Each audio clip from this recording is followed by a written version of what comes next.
Hello, everyone. Today we have my friend Fred who's going to be talking with us. And as you know, this is a brief half-hour, 20-minute, half-hour show about just asking regular people, how is their ascension going? So, Fred, how is your ascension going? My ascension is going pretty fast. And the last few months have been a roller coaster. In my life, there are so many changes now, it's hard to keep up. And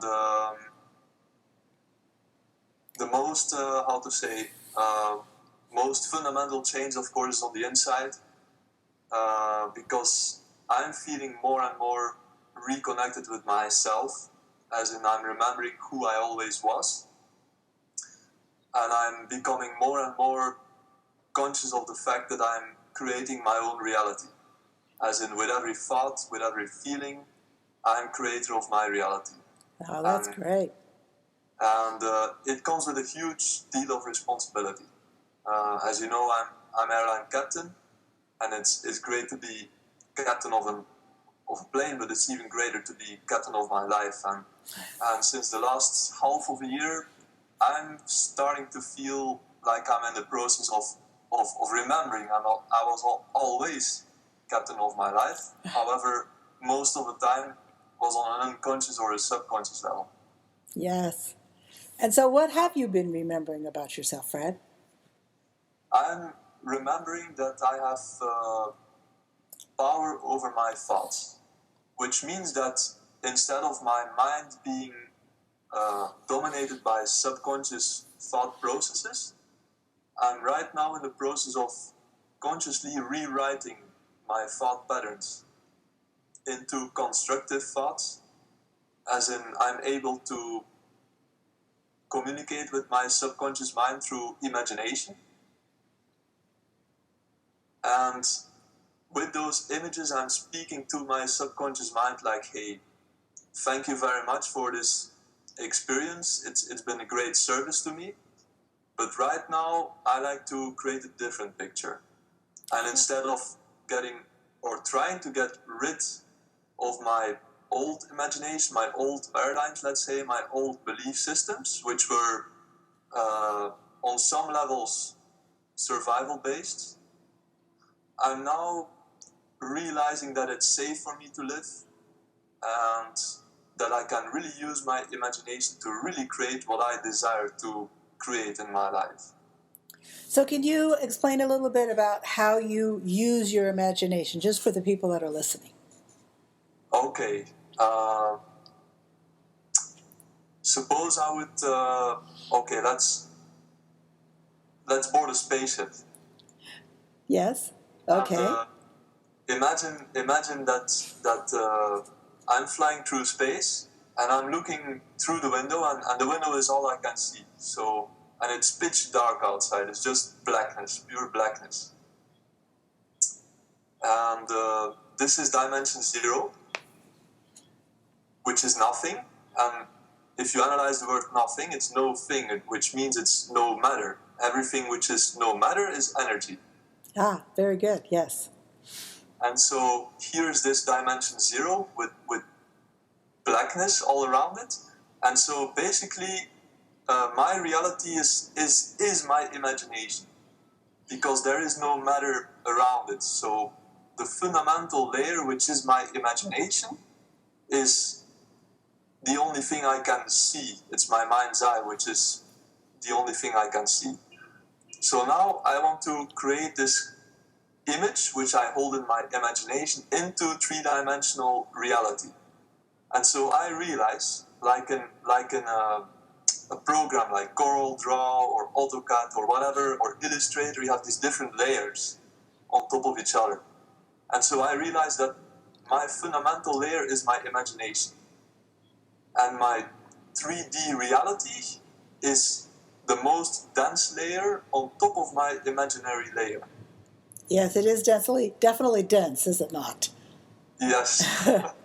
Once you start getting a whiff of the other layers, the 3D is looking pretty dense. It's amazing to realize, actually, because for me it's still recent.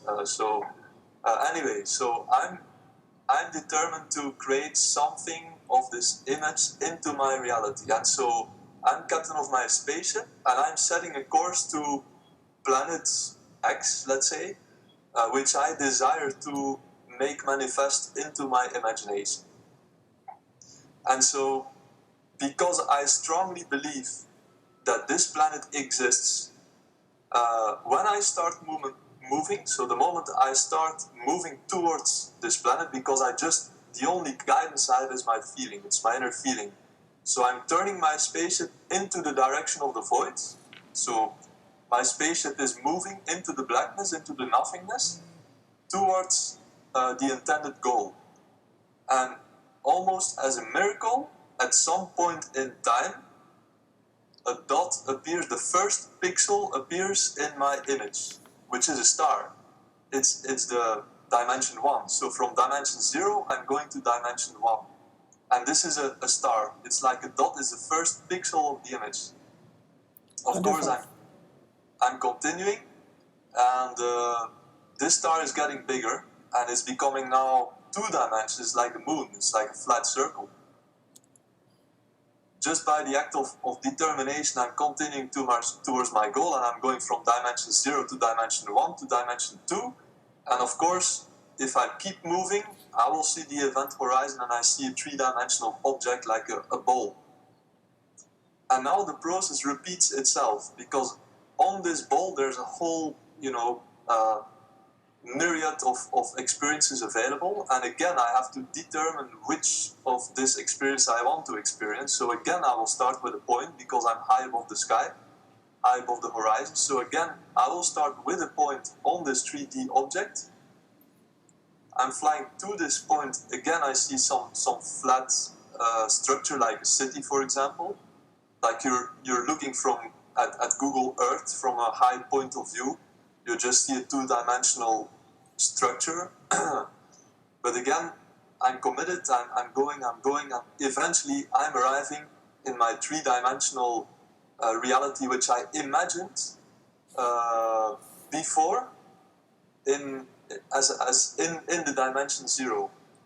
So I don't know if this makes sense, or... Well, I think it makes a lot of sense, but it makes sense when you think multidimensionally. If we think third dimensionally, it could be very confusing. But if we think multidimensionally, then it makes perfect sense. Yeah. The thing is, I'm not going anywhere. I have never gone somewhere. I'm always here and now, or no here, now where, nowhere. Absolutely. That is actually a 5th-dimensional trait, which it sounds like you pretty much are living in every day. Well, we all are. We're all of us living in the 3rd dimension. We did ascend. We were ascended when we chose to come here and help Gaia, because we're like the graduate students, because this is not an easy piece of work. And now we're remembering how we ascended before. And just like you remembered all that marvelous stuff that you did with your mind, that I'm sure people will want to listen to 2, 3, 4 times, because it is very deep but very simple. And that's how truth is.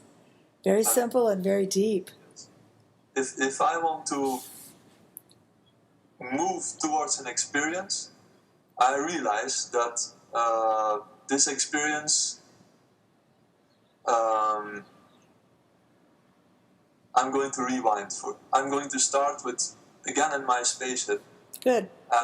And I'm imagining a goal, let's say.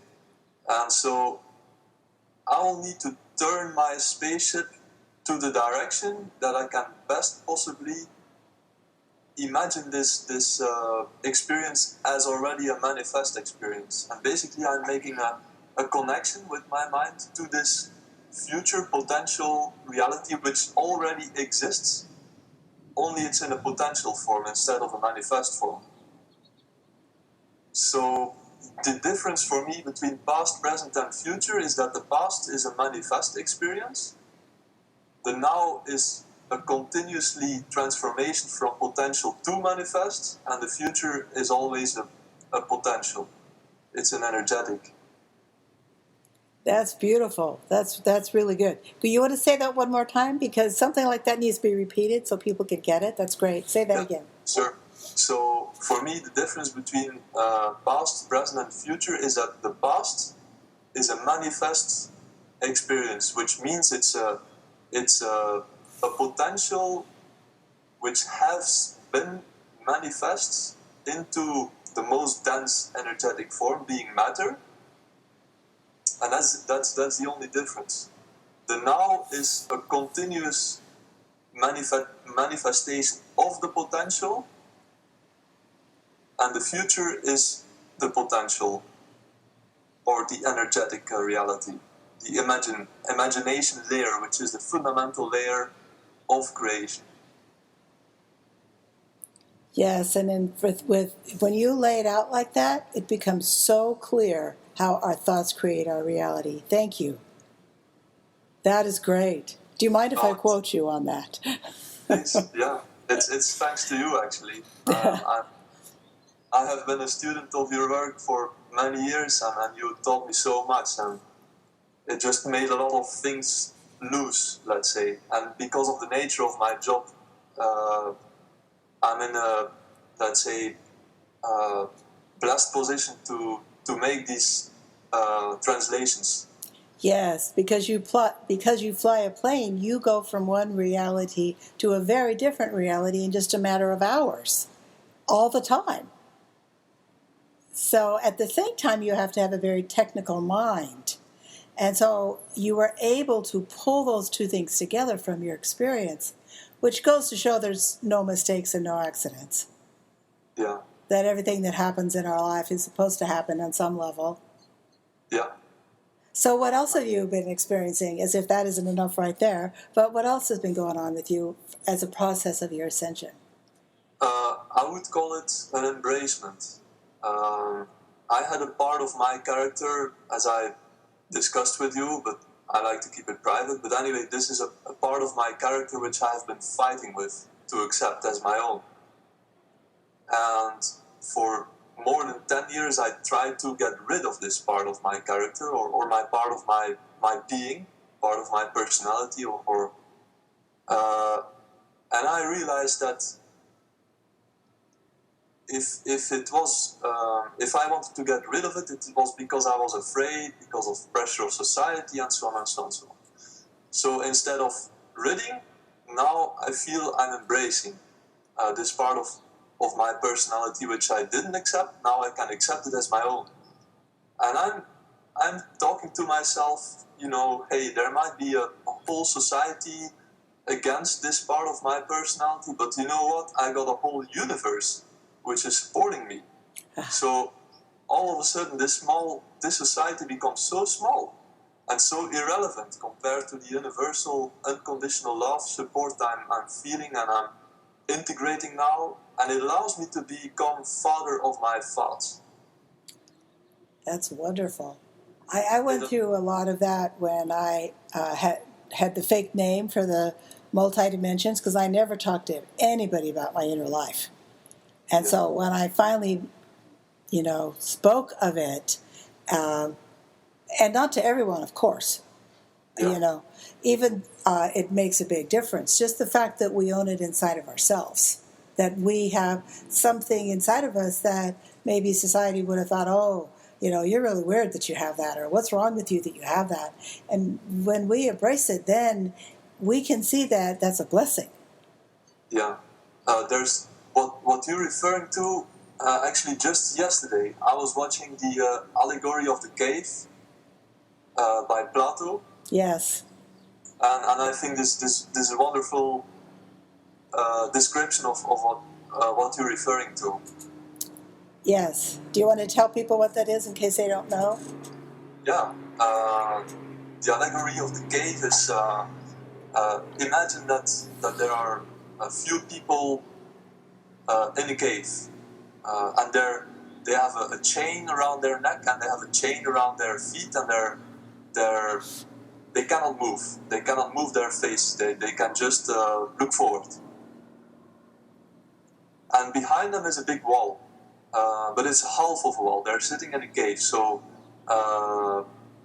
behind them, behind this wall, there are puppeteers, and they have a fire in this cave, and so they're playing with objects, and of course, because of the fire, the shadow is projected on the wall, and this wall they can see. So these guys, they are looking at the wall and they see the shadows of whatever objects the puppeteers are showing in front of the fire. And of course, because they only know this, they assume that the reality is the shadow. So they're calling names to the shadow, like, okay, this shadow is that, and the other shadow is that. And this is their reality. They cannot believe there's something possible beyond this shadow reality, because they are bounded. Yes. And so one person goes into the cave and he liberates one of the chained people, and he guides this person towards the exit. But of course, he has to face the light of the fire now, and of course he's groggy. His face is blurred because of the light, and so it's very painful for his eyes to see a light source. Yes. But if it goes even further, he goes outside of the cave, and again his eyes hurt and are blinded. But of course now he's able to see this after a few months of adaptation. He can see the dimension above the two-dimensional shadow reality. And of course he's overwhelmed. He wants to share with his fellow mates. He goes back into the cave, and again his eyes have to adjust to the darkness now. And he tries to explain to his fellow mates that hey, these are only shadows of a three-dimensional object, so one dimension up. And of course these guys, they don't want to believe them. They laugh with him. They think he's weird, and so he's very sad, this person. But okay, he does what he has to do. It's not just all joy to experience the three-dimensional reality, but he wants to go back into the cave to try to let's see humanity, that there is more. Yeah. And it's a difficult task to assist humanity to see that there is more. Yeah. And we all have to be very patient, because habit is a very, very strong force. Yeah. And that's why I'm having this series of just regular people that you might bump into on the street. And that, yes, that we are ascending. There is proof. I'll hear people saying, well, I haven't heard anything. What's happening? Well, where are you looking? We have to look inside. Because ascension isn't something that happens on the outside. It's something that happens inside of us, like you said. Yeah. How are you feeling that experience going on inside of you? It's like the movie The Matrix. And in The Matrix, you have, at a certain stage, there's a scene where you have this Frenchman who is in control of programs, let's say, and then you have Neo and Morpheus who want to save Zion from this let's call it Illuminati, or from this instance, let's say, or group who wants to control humanity. But for me, what I realized from this movie, and this is where I'm going to, what I'm realizing right now, is that I'm creator of my own reality, and I'm creating this Illuminati. I'm giving them the power I want to give, because I don't want to be responsible for certain areas in my life. So I'm creating the Illuminati for me to get rid of my own responsibility. So I can blame society, or I can blame Illuminati, or I can blame my family, or can blame whoever I want, in order for my not to be responsible for whatever part there I feel miserable in my reality. Very good point. Very good point. Thank you. Go ahead. I just wanted to underline that point. It was so important. Go ahead. Oh, yeah. So right now that I'm becoming a conscious creator, I'm becoming a captain of my life, it means that I also have to take responsibility for the decisions I made.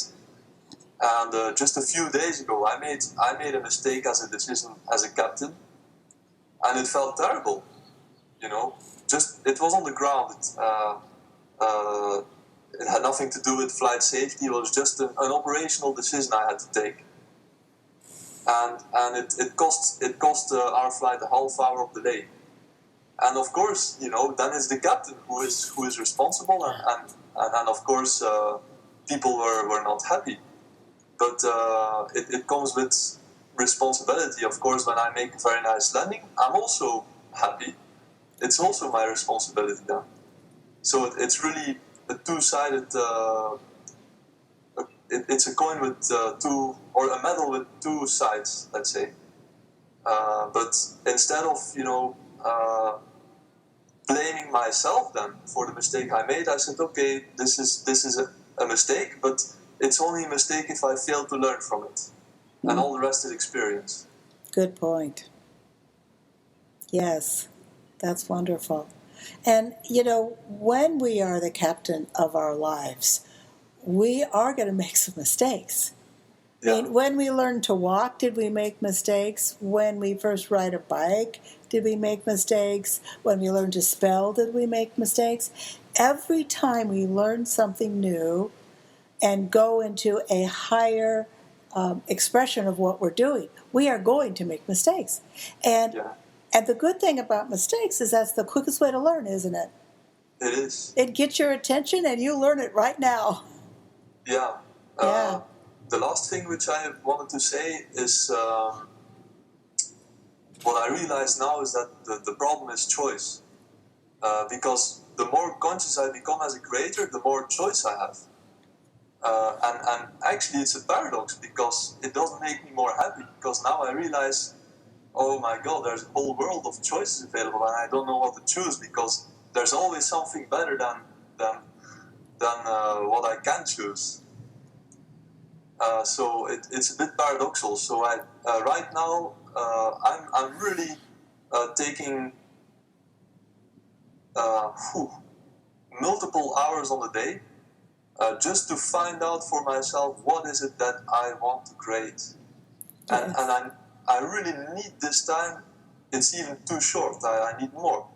But each morning it's at least 1 hour just to find out, okay, what do I want? What are my priorities? So yeah, that's it. Wonderful. Yeah, and there's always something better than what we want, yes. But we don't know that until we take what we want. And then when we take what we want, we go, oh, that was better. But we didn't know that even existed until we took the thing that wasn't as good. So it all works out good. Well, thank you so much. Those were just marvelous things that you said. And I'm sure we're going to have to listen to this 4 or 5 times to get all this together. And that's wonderful. I'm so happy that you could meet with us and we got some of your valuable time. And thank you so much for joining us. Oh, it's been a pleasure. And thank you so much for sharing your knowledge, which made it possible for me to. Thanks again. And have a great day. Okay, thank you. Bye-bye.